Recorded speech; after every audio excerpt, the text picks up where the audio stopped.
ধর্মীয় ধর্মান্তরবাদ নিয়ে সমাজে সোচ্চার হওয়ার প্রয়োজন রয়েছে। এই নিয়ে জাতীয় ও আন্তর্জাতিক স্তরে চর্চা জরুরি হয়ে পড়েছে, এমনই অভিমত জানিয়েছেন মুখ্যমন্ত্রী ডক্টর মানিক সাহা। আজ রাজধানীর চাঁদমারি গুরুদুয়ারা সাহেবে বীরবাল দিবস পালন করা হয়। শিখ ধর্মের প্রবর্তক গুরু নানকের প্রতিকৃতিতে শ্রদ্ধা নিবেদনের মাধ্যমে শুরু হয় এই উৎসব কর্মসূচি। গুরু নানক ছিলেন আধ্যাত্মিক নেতা, যিনি এক ঈশ্বরের প্রতি ভক্তি, সাম্য সহ নিঃস্বার্থ সেবার উপর ভিত্তি করে বিশ্বাস প্রতিষ্ঠা করেছিলেন শিখ ধর্ম। তার শিক্ষার মাধ্যমে শিখদের পবিত্র ধর্মগ্রন্থ গুরু গ্রন্থ সাহেবের ভিত্তি তৈরি হয়েছিল। বীরবাল দিবসে সেই পবিত্র গ্রন্থ পাঠ সহ শ্রদ্ধা নিবেদন করেন শিখ ধর্মাবলম্বীরা।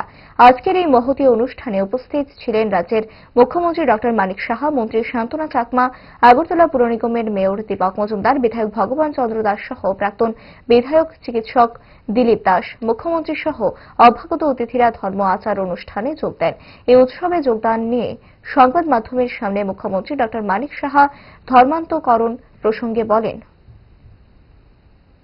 বললাম যে এর জন্য আজকের যে বীরবাল দিবসের মেইন উদ্দেশ্য হচ্ছে এটা, ধর্ম যার যার কাছে, আমার ধর্ম আমার কাছে, কিন্তু আমাকে জোর করে বা নানা রকম প্রলোভন দেখিয়ে অন্য ধর্মে ধর্মান্তর করা এটা কিন্তু অন্যায়। এবং আমরা দেখতে পাচ্ছি বিভিন্ন জায়গায় সেটা হচ্ছে। আজকে আমরা যখন পাকিস্তান হয়েছে বা কাশ্মীরও আমরা এই জিনিসগুলো এখানে একটু খানিকটা কিন্তু এই বিষয়ে বলা হয়েছে যে কাশ্মীরি পণ্ডিত যারা, তাদের উপর কি টর্চার হয়েছে।